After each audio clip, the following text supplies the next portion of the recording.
ഇടുക്കി മറയൂരിൽ കാട്ടുപോത്തിന്റെ ആക്രമണം വനംവകുപ്പ് താൽക്കാലിക വാച്ചർക്ക് പരിക്കേറ്റു. ആൽവിൻ തോമസ് ആണ് വിവരങ്ങളുമായി ചേരുന്നത്. ആൽവിൻ, പരിക്കേറ്റത് ആർക്കാണ്?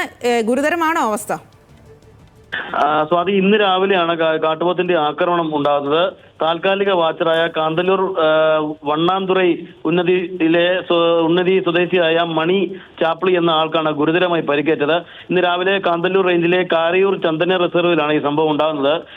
വെട്ടുകാട് വാച്ച് ടവറിന് താഴെ എത്തിയപ്പോൾ പെട്ടെന്ന് പിന്നിൽ നിന്ന് കാട്ടുപോത്ത് കൊമ്പിന് കുത്തി മണിയെ എറിയുകയായിരുന്നു. ഈ കുത്തേറ്റത് തൊടയുടെ പിൻഭാഗത്താണ്. വലിയ തോതിൽ ഗുരുതരമായി തൊടയുടെ എല്ലിനും ഉൾപ്പെടെ പരിക്കേറ്റിട്ടുണ്ട്. ഇതിനെ തുടർന്ന് പെട്ടെന്ന് അവിടുന്ന് മണി തന്നെ പയസ് നഗറിലുള്ള ഫോറസ്റ്റ് സ്റ്റേഷനിൽ വിവരം അറിയിക്കുകയായിരുന്നു. അങ്ങനെ വനംവകുപ്പിന്റെ ഉദ്യോഗസ്ഥർ അവിടെ എത്തി ജീപ്പിൽ കയറ്റി മറയൂരിലെ സ്വകാര്യ ആശുപത്രിയിലേക്ക് ആദ്യം എത്തിച്ചെങ്കിലും പക്ഷേ തുടയലിന് ഗുരുതരമായി പൊട്ടലേറ്റിട്ടുണ്ട് എന്നുള്ളതാണ് നമുക്ക് അറിയാൻ കഴിയുന്നത്. അതുകൊണ്ട് തന്നെ അവിടെ നിന്ന് മറ്റൊരു ആശുപത്രിയിലേക്ക് മാറ്റി എന്നുള്ളതാണ്, കോയമ്പത്തൂരിലെ സ്വകാര്യ ആശുപത്രിയിലേക്ക് മാറ്റി എന്നുള്ളതാണ് നമുക്ക് അറിയാൻ കഴിയുന്നത്. യാതൊരു പ്രകോപനവും ഉണ്ടായില്ല എന്നുള്ളതാണ് മണി പറയുന്നത്. മണി അവിടെ നിന്നപ്പോൾ പിന്നിൽ നിന്ന് കാട്ടുപോത്ത് വന്ന് കുത്തുകയായിരുന്നു. മറയൂർ ചന്ദന റിസർവിലെ താൽക്കാലിക വാച്ചറാണ് മണി.